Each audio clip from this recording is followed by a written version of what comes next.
You ever take a job that feels too good to be true? Yeah. Turns out there's usually a reason. My name's Ethan. When I was 23, I took a night security job. It was at a small convenience store just outside town. The pay wasn't amazing by any means, but it was enough. Honestly, it sounded like the easiest damn money I'd ever made. Watch the cameras, lock the doors, and keep an eye open on the place until morning. That's it. I don't have to deal with any customers, don't have to deal with, an annoying boss going down my throat. Just me. And a wall full of security monitors. That's not ironic. The owner introduced himself as Mark.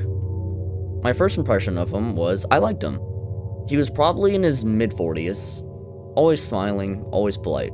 The kind of guy that remembered your name after hearing it once. Some people would have said he was too friendly. He even brought me a coffee on my first shift. Long nights suck, he laughed. Figured you appreciate this. I remember thinking, damn, I actually got lucky. The store was old. Really old. The security room sat behind the office. 14 camera feeds, at least. That's what the label said. Because camera 14 wasn't showing anything. Just a black screen. What's with camera 14? I asked. Mark glanced toward it. His smile didn't disappear, but it definitely got smaller. Just for a second. Then he shrugged. Old equipment. That was it. A few nights later, I asked again. He gave a completely different answer. Storage room. Another week passed. I asked a third time. But this time he chuckled. Looked me dead in the eyes, then said quietly, "Some questions aren't worth finding the answer to." He smiled right afterward, like he just told a joke, but something about it felt eerie, threatening in a way. I stopped asking afterwards, at least for a little while. Mark had one strange habit. Every single night before leaving, he'd stand behind my chair, look at every monitor one by one, until he got to camera 14. He'd stare at the black screen, never saying a word, but then he'd pat me on the shoulder, always saying the same thing: have a quiet night. The weird part? Camera 14 wasn't dead. Every night, around 2 to 3 a.m., it turned on. But only for a few seconds. Just long enough to show a concrete hallway. Nothing else inside of it, no signs, no windows, not even anything. But one steel door. Then black again. Really confusing for a while. But one night I decided to talk to him about it. Mark's response was immediate. Turn the monitor off. Why? He looked at me for a long moment. He was still smiling. Because I'm asking you to. That should have been enough. I should have left it alone. I didn't. A few days later, I forgot my backpack at work. It had my wallet in it. I figured I'd swing by and grab it. The front door wouldn't open. The key worked, but the lock didn't. I decided that it was super weird and I looked closer. But there was a deadbolt lock on the inside. My stomach tightened. I was wondering why. Why was nobody supposed to be there? But then I noticed the back door. It was slightly open. Just enough to barely fit somebody. I wish I would have gotten back in my car.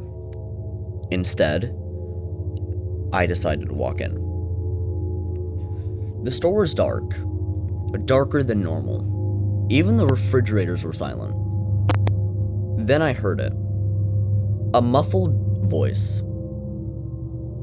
It was somebody crying. It was almost microscopic. You could barely hear it. But it was coming from underneath me. the basement of the building. I didn't even know the building had a basement. I followed the sound until I found a heavy steel door. Next to it, a small security monitor. I thought it was normal until I realized that was camera 14, live. It wasn't watching the basement, but it was watching me instead, standing outside the basement door. I felt every hair on my arm stand up. And to make it even worse, a calm voice echoed behind me. I was wondering when you'd come back. It was Mark. He wasn't smiling anymore. He wasn't angry. He just looked tired. Like I disappointed him. Ethan, he sighed. I really hoped you would have listened. What the fuck is this? My voice came out loud when I meant it to. He didn't answer right away. He simply looked at camera 14, then back to me. Curiosity ruins good people. I backed away.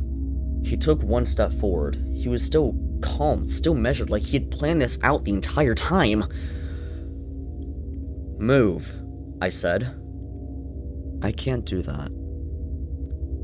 The silence after that sentence felt louder than anything I had ever heard in my life. I tried to run. Everything was a mistake. He grabbed me and he slammed me into a security desk. Papers flew everywhere, and he stabbed me. I felt the sharp pain go in my lower abdomen. I felt the pain shoot through my side, and for a second, my legs almost gave out. Mark stood over me, breathing hard for the first time all night. His calm mask has cracked. Not much, but just enough. You should have gone home. I crawled backwards, my vision blurred, my hands searched for anything. Then, by the grace of God, my fingers brushed against a cold metal button under the desk. My brain finally remembered the training that I had. Mark pointed underneath the console, smiling. Company policy. Silent emergency alarm. Never had to use it. I still thank God to this day for that memory. Because apparently, during the moment of the chaos, he'd forgotten about it. Without thinking a second time, I'd slammed my palm into it. Nothing happened. There was no alarm. It's the entire point of a silent alarm. And I was terrified. But then Mark looked down. He started laughing. It was a quiet one, a relieved one that you'd only hear from a psychopath, looking down at a victim that he knows is beyond redemption, beyond saving. You really thought that would save you? For one awful second, I thought he was right. I thought I was dead. But then I heard it. It was one siren, but then it became another and another. It was growing louder. Mark stopped smiling. For the first time in my entire life, I'd never been so scared in my life while simultaneously seeing the fear in somebody else's eyes. It wasn't rage, it wasn't anger. It was fear. Blue lights flashed through the front windows. Voices shouted from outside. The building exploded into a noise. It was a stark contrast from the quietness that had been broken. Mark looked towards the exit, and then back at me, like he was trying to decide whether to run or finish the kill. He thankfully never got the chance. The front door bursted open. Police flooded the store, shouting commands with their guns drawn. It was over. Weeks later, an investigator visited me. He placed a hard drive on my table. We recovered everything from camera 14. I stared at it. Everything? He nodded. It wasn't just another security camera. He paused. It was the only one he never turned off. I never watched the footage. I never wanted to. But I still thank God to this day that I'm still standing. Still being able to breathe. Yo, thank you all for watching. I hope you all enjoyed that video. The intro is definitely new. If you guys prefer an intro like that, then please, let me know, and I will gladly do more like that. Once again, if you guys have any stories in which you would like to tell, please feel free to comment down below.